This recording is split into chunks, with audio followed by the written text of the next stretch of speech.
the NPA is a revolutionary organization, and to expect them to voluntarily surrender their men, I think, would be a futile exercise. Mali po ang sinasabi ni Teddy Casino. Hindi ito revolutionary organization. Ito ay extortion machinery, ito ay mangungutong at nangingikil, ito ay involved sa operation ng terrorism. And they are involved in the series and pattern of crimes against humanity. Pumapatay ito sa loob ng 52 years na umiral ito, umabot na sa 50,000 ang biktima nito. Karamihan dyan ay mga sibilyan. 30,000 mahigit ang sibilyan dyan, kasama mga dati naming kasama na pinatay. At walang hustisya na proseso yon. Arbitrary and criminal actions yon. Mass murder yon. Sa more than 3,700 na mga kasama namin sa CPP-NPA-NDF na pinatay ng NPA sa order ng Communist Party.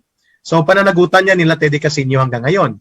Pangalawa, humigit kumulang po ay 15,000 pulis at sundalo ang pinatay. At marami dyan ginamitan nila ng anti-personnel mine kung saan napuputol ang katawan at napuputol po ang mga kamay, paa ng sundalo. And hindi yan makatao na mga gawain. So hindi yan gawain ng isang tunay na revolutionaryong organisasyon. Hindi lamang nagsisinungaling si Teddy Casino. Siya ay kasabwat, conspiracy ang kanyang ginagawa. Therefore, ang kanyang pahayag is already an incrimination of himself. Sa kanyang sarili mismo, kailangan imbestigahan siya at panagutan niya ito at malinaw na hindi sila sincero sa panawagan. Sabi nga ni Secretary Esperon, ang ating National Security Council advisor, bakit nyo kinekondina ang aksyon pero lagos sa ilong? Hindi nyo kinekondina ang actors, ang organisasyon. Therefore, para maipakita yung sinseridad ni Teddy Casino at ng mga CPP operatives na ito na nagkakanlong sa urban areas na ito para mag-infiltrate sa ating gobyerno at manloko ng taong bayan, ay kailangan tulungan niya ang pagpapasurrender sa mga NPA na siyang dinidepensahan niya. Yun pong sagot natin na General Samodyo, the NPA is not a revolutionary organization anymore. It is a terrorist organization and the most organized extortion machinery na kinukumpasan ng Communist Party of the Philippines, at ito ay mamamatay tao na dapat tugisin at papanagutin sa batas. And ang pagpapasurrender ay siyang isang initial step for them to show remorse and willingness to account justice sa mga magulang ng pinatay nilang sibilyan sa Masbate. That's why we think that there are other means to hold them accountable, which are mutually agreed upon and actually officially signed under a joint agreement that was signed several administrations ago, and this was the comprehensive agreement on the respect for human rights and international humanitarian law. I think the NPA has already admitted that there was a breach in their own rules and in international humanitarian law, but as to what exactly they are admitting to remains to be seen, because as I understand it from their statements, they are also conducting their own investigation. Diskarte yan, play of words. Meaning to say, they do not really recognize the authority of the government. That's number one. Nakakahiya yon at nakakabahala. Because he was once 9 years congressman ng CPP sa loob ng Kongreso. But habang nasa Kongreso siya, pananagutan niya ang pagdepensa sa Republika ng Pilipinas at pagsunod sa batas. By that statement alone, ina-admit ni Teddy Casino na ang CPP-NPA-NDF ay hindi kailanman magpapailalim sa otoridad ng gobyerno. Iisa lang ang gobyerno sa Pilipinas. Iisa lang ang sovereign authority dito. And that is the Republic of the Philippines and the government in it. Therefore, ang sinasabi niya na may investigation ng NPA, katawa-tawa yun. Palusot na diskarte yun. Therefore, hindi sila sincero sa pag-extend ng hustisya at pag-sorry sa pamilya ni Kit Absalon. Ang ibig sabihin yan, ang may authority lamang mag-investigate, mag-prosecute at magbigay ng hustisya para sa mga pinatay na sibilyan ng NPA ay ang gobyerno. Because there can only be one government and there can only be one investigating authority that can only come from the government. It's our experience that in many instances, the investigations of the government does not really add up and are not credible. One side will be saying that each other's investigations is not credible. That's why a joint committee to conduct these investigations would probably be the proper step forward. Hindi na umiiral ang joint committee na yan, and the joint committee cannot replace the authority of the prosecutor ng piskal para mag-investigate. At walang ibang authority or body that can replace the judicial system of the government. Therefore, the only way to investigate and establish justice and truth is by way of submitting yung mga partido na involved sa pagpatay sa sibilyan na ito. And kung kinikilala nila that they are sincere to seek out for truth and peace, they have to surrender to the prosecutorial power of the government. That's number one.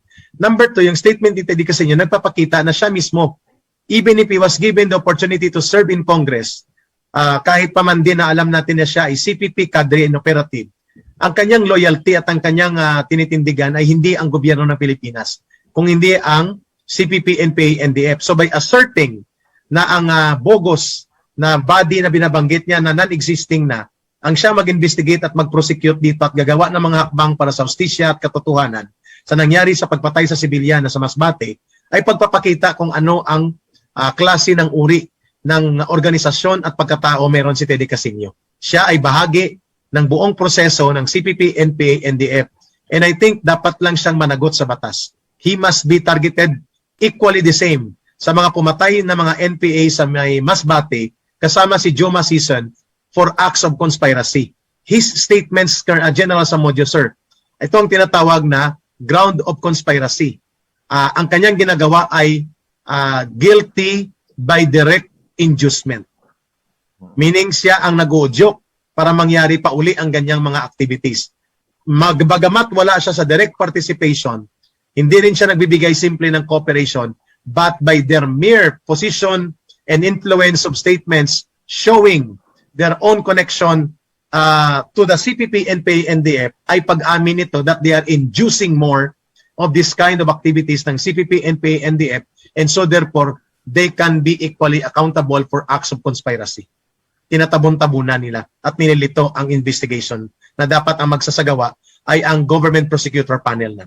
On the issue of landmines, my understanding is that what the international convention specifically, and even the CARIL specifically prohibit, are what they call contact detonated anti-personnel mines. These are the mines na sasabog dahil nasasagi. But the NPA has insisted that, and nabanggit naman ni Yusek Malaya, that what they are using are command-detonated anti-personnel mines, which are not prohibited under international law. Now, ang pagpapahayag ni Teddy Casino ay nag-aakto sa bilang abogadilyo para sa CPP-NPA-NDF.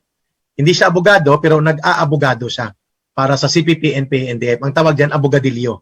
Inaabsuelto niya ang CPP-NPA-NDF at nililito niya at dinidistort niya ang mga katotohanan patungkol sa International Convention. Una, sa Ottawa Convention, inamend na yan. All forms, sinabi nga ni Colonel Bernali, all forms of anti-personnel mine that can decapitate and maim the body of the target and victims are lahat yan universally bawal yan. Number two, hindi yan inaalaw sa international humanitarian law dahil hindi makataong kondukta ng pakikipagtunggali sa kalaban yan. And number three, he is creating his own interpretation of the protocols on the Geneva Convention rules on the war, on the conduct of war, in favor of the CPP-NPA-NDF to the detriment of the government.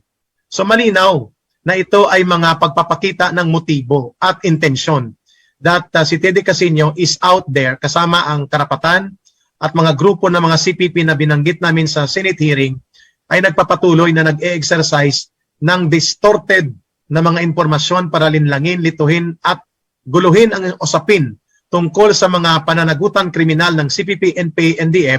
Yan ang papel ng mga abogadilyo. Therefore, yan ay kriminal na gawain. Pero nagkamali si Teddy Casino. Maalam at marunong mag-observe ang mga mamamayan. Bagamat anuman ang sabihin niya, ang pagpatay sa sibilyan na ginawa ng CPP-NPA-NDF, ang paggamit ng mga bomba nila kay may cord yan o may switch o wala, na pumuputol ng katawan, ng ulo, ng paa, ng kamay ng mga tinatarget nilang sibilyan, pulis, sundalo, yan ay hindi makatao. Crimes yan under the conduct of war or war crimes ang tawag yan, or at the simplest, crimes against humanity. Krimen laban sa sangkatauhan yan. At kapag tinotolerate at ginajustify ni Teddy Casino yan, pananagutan kriminal niya rin yan. His day will come soon.